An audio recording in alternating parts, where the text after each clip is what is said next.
Optics and Fabrication again. Right, I'm going to explain a little bit about the immobiliser bypass. I came up with the idea with it for a totally different reason altogether than what this video is going to be about. It's intended to enable a TD5 engine to run on a standalone loom in a different vehicle. But it looks like I've stumbled across a much bigger demand for it, and that demand is from Discovery 2 owners with immobiliser problems, BCU problems, all sorts. Right, so what we're going to do now is we're going to recreate the fault that occurs. Normally the sensor goes wrong in the roof, and when the sensor goes wrong in the roof it doesn't send the signal to the BCU, etc. How I'm going to recreate that fault is, first of all, we've disconnected the key fob to the key from the key. So we'll lock the doors, and we're going to chuck that key fob over there. So now when I open the door with the key, with this key,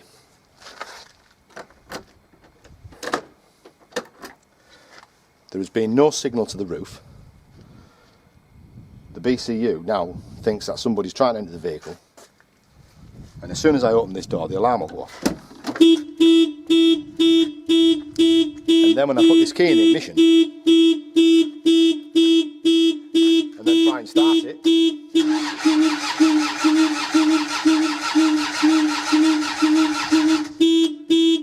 it won't start. Let's go and get that key fob, shut this up.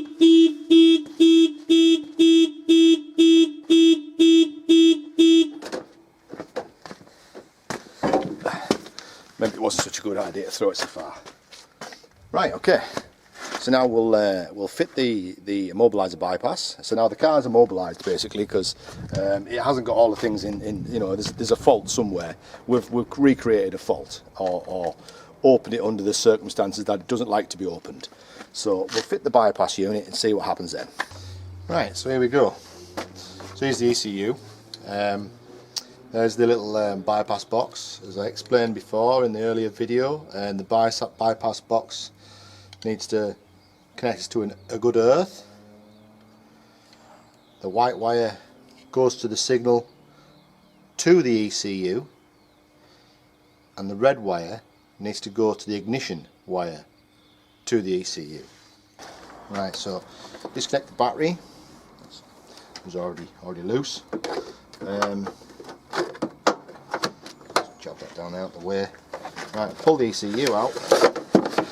Now we're looking for the wires on the black plug. Right, so there's the box soldered in. As you can see, I've joined the white wire out the box. White wire out the box is gone on to pin 34. The other side of pin 34 is cut. That goes down the loom. As you can see, it goes down the loom there. That is just cut and is now redundant. That's the signal wire from the BCU. We don't need that anymore, so we just tape that end up or shrink wrap that end up so it's out the way, and that's fine.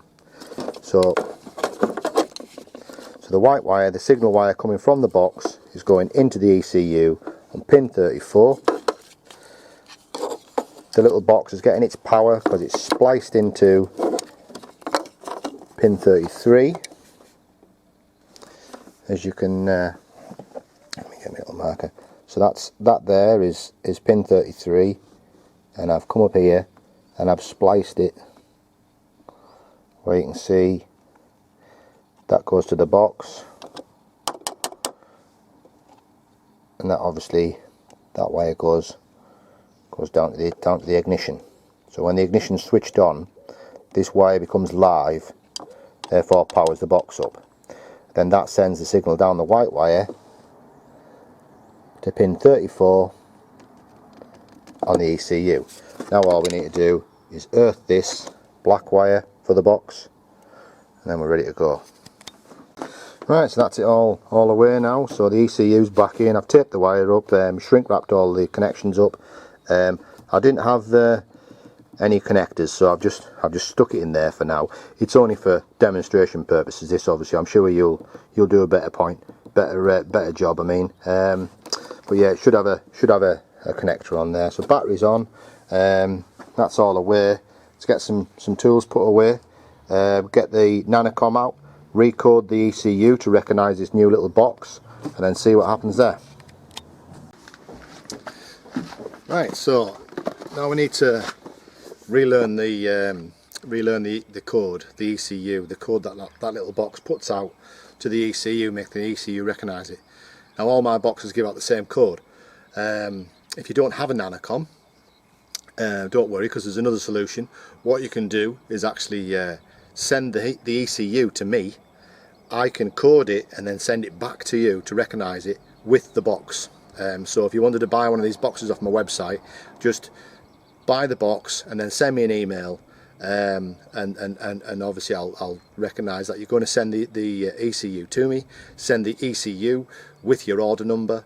I will code the ECU and supply you with the box and the ECU back to you. I do insist that the customer organises the return postage, because just if things if the ECU's going missing, we've never had one go missing yet, but there's always a first time, and if you've organised the postage, then it avoids my responsibility. Right, so I'm going to plug the nanocom in now. So I'll plug the nanocom in the OBD port down here. I'm just going to go through the settings. I'll just do this because it's rather than showing you how to go through the whole thing, because I'm sure if you've got one, if you have a nanocom, you'll probably already know all this.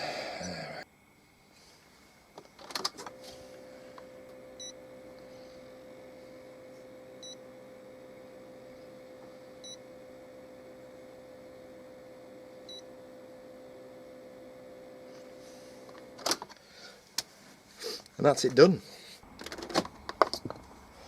Alright, so that's unplugged. So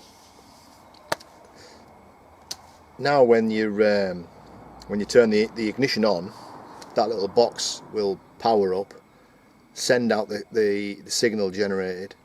The ECU will see the signal, and that will trick the ECU into thinking that all is okay. Once the engine turns over, I will allow it to start, or the ECU will allow it to start. So let's replicate our broken alarm system scenario again.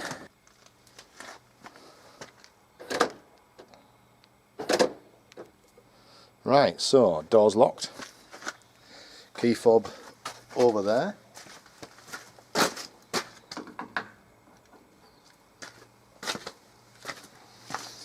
So as usual, as soon as I open the door, the alarm's going to go off. So key in the door, door's open, alarm goes off, key in the ignition, fire straight up. Now all you got to do is work out how to turn that alarm off.